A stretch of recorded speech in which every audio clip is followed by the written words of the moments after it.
kui räägime tagasipöördumisest vabariigi lätete juurde, siis et Hent, sa oled neid materjale ju lugenud rohkem kui mina tõenäoliselt. Aga seal üks mõte oligi see, et seisusi ei ole, et mingil ajal ei tahetud isegi teenete märke anda, et pigem peakski olema nii, et igaühel on võimalik enda ja oma perekonna elu üles ehitada nii hästi, kui ta oskab. Et ühesõnaga just kui minu arvates see pidi soosima sellist edasipüüdlikkust, et sul ei ole niisugust nii-öelda kunstlikku eliiti, mis on loodud selle kaudu, et sa oled sündinud õigesse peresse, või siis nii, nagu see on mõnedes riikides tänaseni, et sa näiteks kallisse eraülikooli saad siis, kui seal on õppinud sinu isa, ema, vanaema, vanaisa, mitte sellepärast, et sinu isiklikud võimed ja sinu soovid on sellised, et sa ei lähe juurat õppima kallisse looskooli mitte sellepärast, et see on sinu kutsumus või näiteks arstiks, vaid sellepärast, et juba isa ja vanaisa olid. Nii et sellist ma ütleks kunstlikku eliiti või selle tekitamist Eesti minu arvates ei vaja. Et see ei oleks minu arvates ka meie vabariigi lätete ega ka praeguse põhiseadusega kuidagi kooskõlas.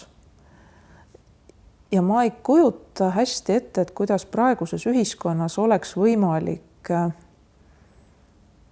üldse määratleda mingit ühiskonna osa, keda siis kõik tunnistavad kui tõelist eliiti.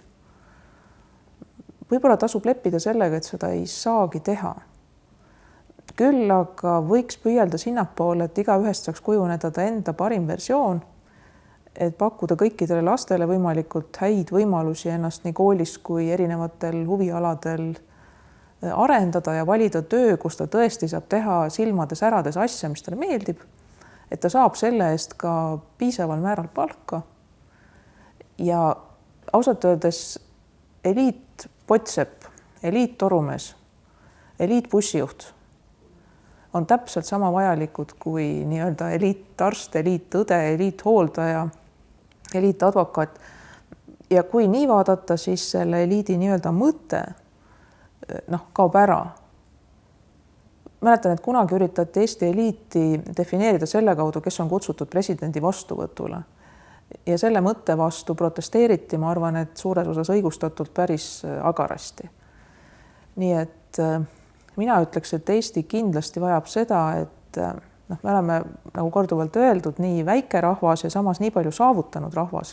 Ja ma arvan, et niivõrd hea keele, kultuuri ja vaimse pagasiga rahvas, et meil on iga inimene väärt seda, et ta saab leida ühiskonnas just selle koha, kus ta on tõesti omaenda parim versioon, kus ta on võib-olla ka selle eluala parim ja seda siis ka väärtustada. Kas tuleb kunagi tagasi aeg, kus vaadatakse vabariigi presidendi või iga Riigikogu liikme või ministri suunas alt üles?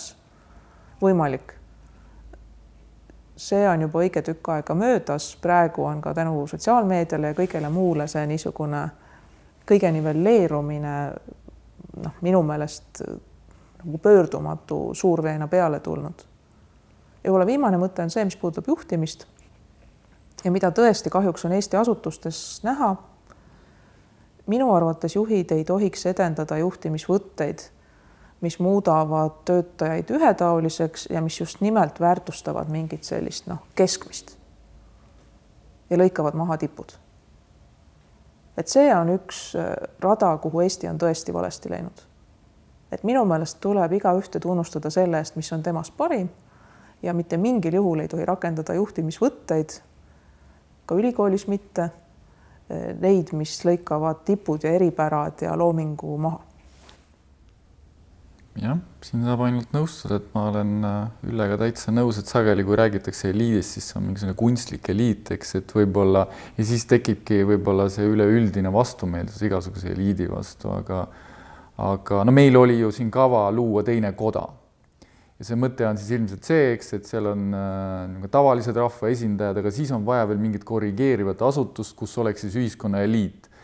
Ja meil on ju katse ajaloost täitsa olemas, meil on loodi selline teine koda Eesti parlamendit täpselt selle sama mõttega, et on mingisugused tähtsad onud peamiselt seal, onud toona olid, ja siis sõjaväelased ja siis no üldiselt see ettekujutus eliidist ongi selline sirge seljaga sõjaväelane, kellel on palju ordeneid, mis meenutab ühte teist riigikorda, kes seal istuvad ja siis eliteerivad.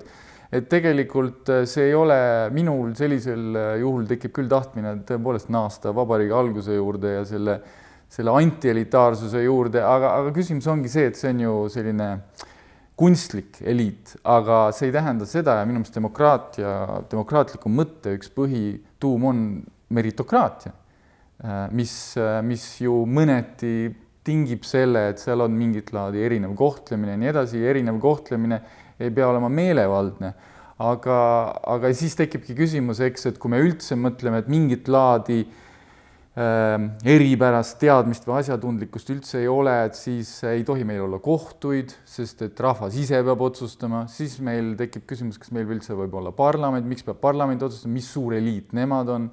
Nii et ega tegelikult demokraatia peab endasse kuidagi ka sisse haarama selle asjatundlikkuse väärtustamise. Kui me ütleme, et sellist asja nagu asjatundlikkust üldse ei ole olemas, siis me kaldume jälle sellisesse kujutlusse, et on rahvas, kes valdab kuidagi tõde, rahvas ise teab, mida ta täpselt tahab, mingisugune kõik, kes väidab, et ta kuidagi, tal on mingisugune asjatundlikkus, on selline eliit, mingid arstid seal kuskil, mingid juristid seal mingisugused ja nii edasi. Ma arvan, et demokraatlik riigikord ei toimi, kui ta ei anna võimalust ikkagi mingi asjatundlikkuse tekkimiseks.